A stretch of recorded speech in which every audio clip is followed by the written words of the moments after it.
You were relentless. You stabbed, you stabbed, you stabbed, you stabbed, you stabbed until he was dead. And I am not sorry for the things I did do. I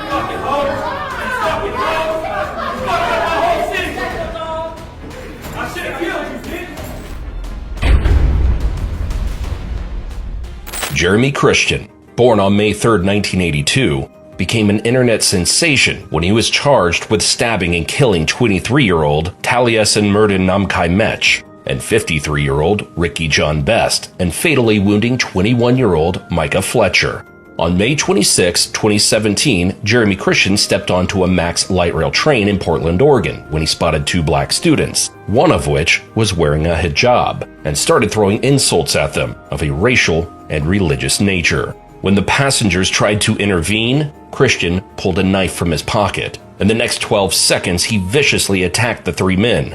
Best and Namkai Mech fell to the floor while Fletcher managed to escape. Christian, however, continued his brutal assault on Best and Namkai Mech. During the trial, Christian displayed a shocking lack of remorse. All the way down to menacing for what happened the day before on a Max train with a woman. He's accused of throwing a water bottle at her.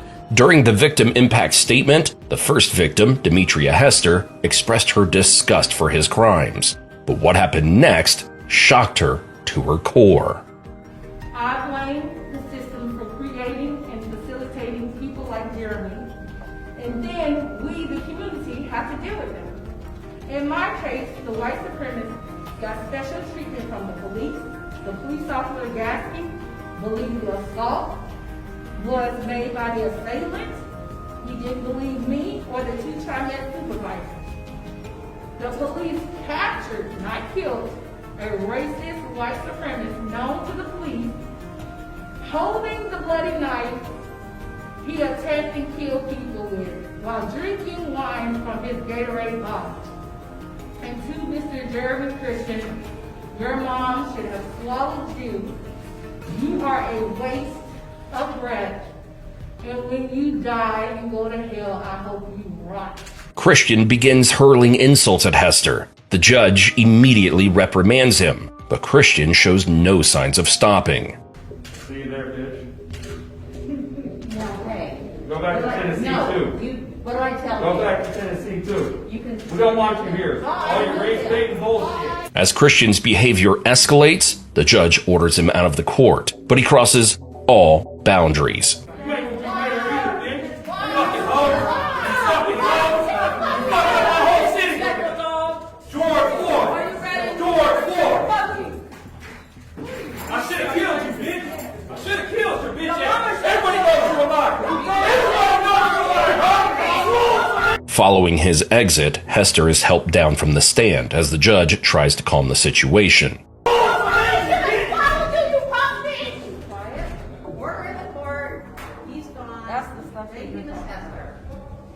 Even after being escorted out, Christian showed no remorse for his actions, stating that the victims had intervened and were responsible for what happened. You can say I'm guilty, but I'm not, because I break the law and I did not break it. This is a stand your ground state, and I stood my ground.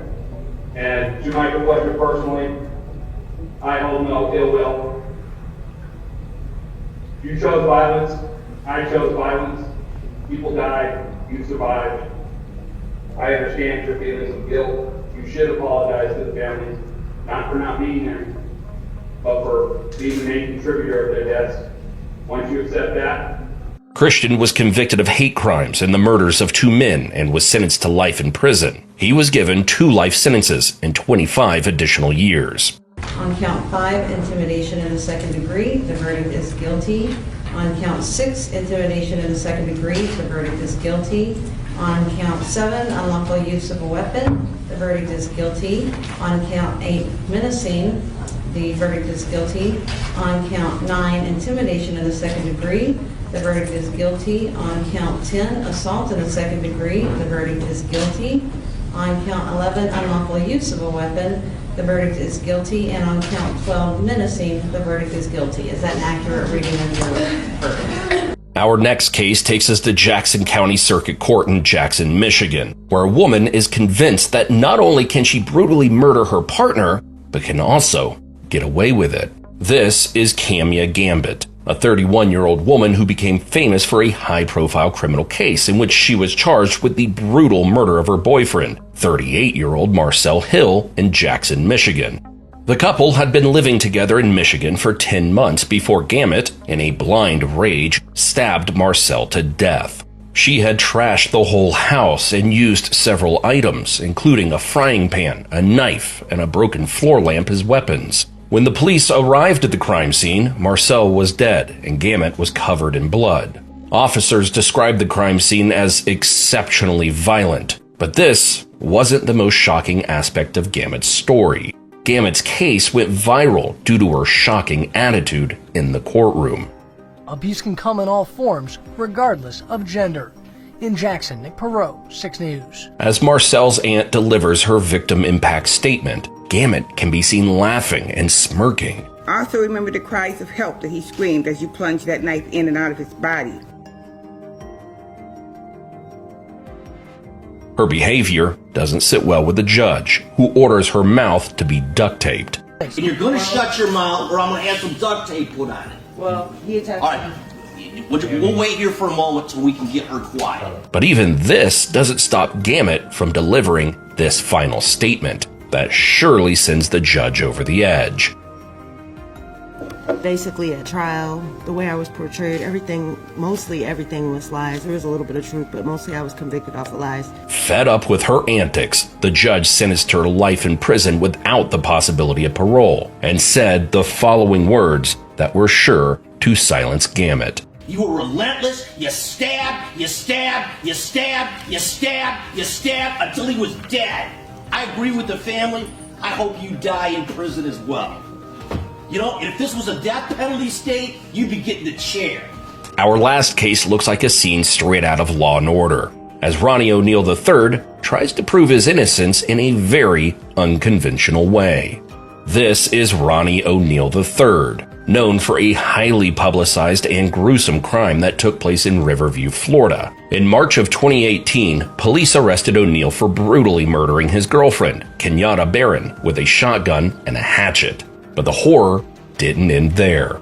O'Neal also killed their 9-year-old daughter, Ronavea O'Neal, who had special needs, and then proceeded to set the house on fire. He then attempted to kill their 8-year-old son, Ronnie O'Neal IV, who miraculously survived despite his brutal attack. In a shocking twist, O'Neal chose to represent himself in court after being deemed fit to do so. But during the trial, he showed no remorse or sadness, and even questioned his own son. And the boy's heartbreaking quivers can be heard.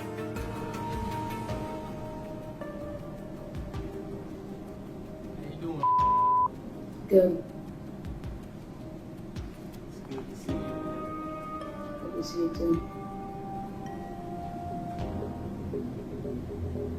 Did I hurt you that night of this incident? Yes. I did. And how did I hurt you? You stabbed me. O'Neal's lack of remorse is evident during his closing statement, where the judge has to repeatedly remind him to watch his language. Because he's playing a fraudulent damn recording of me beating Kenyatta Barron 15 damn times when that did not happen. And like I told you earlier, you will know the truth whether in this trial or the next one. Better believe it. If you think I'm here to play around with y'all, God damn it, I'm not. All right, Mr. O'Neal, please stop using swearing language. It's not appropriate in a closing argument. O'Neal's behavior is anything but remorseful, but what he says next sends shockwaves through the court. I did kill Kenyatta Barron. But I want you to tell it like it is if you're going to tell it. O'Neill was found guilty of 7 charges, including 2 counts of first-degree murder, 2 counts of aggravated child abuse, and 1 count of attempted murder. However, during the sentencing hearing, O'Neill declared that he wasn't sorry for what he did. I am not sorry for something I didn't do, and I am not sorry for the things I did do. Mr. O'Neill, All right. Listen, stop, All right. listen to me. I'm not You're not going to raise your voice again. I'm You're not going to raise my your voice again. I'm not. I will have you removed from this courtroom. I can sentence you without you being present. Yes, ma'am. You don't conduct I yourself. understand, Your Honor. Thank you. The judge can be seen struggling with emotions as she recounts his heinous crime. 19 years I've been at this job. I've seen human beings killed at the hands of others in every way imaginable. You name it, I've seen it. Shootings, stabbings, drownings, suffocatings, blown apart by cars, some DUI manslaughter cases, horrible things. This is the worst case I've ever seen as far as the facts go.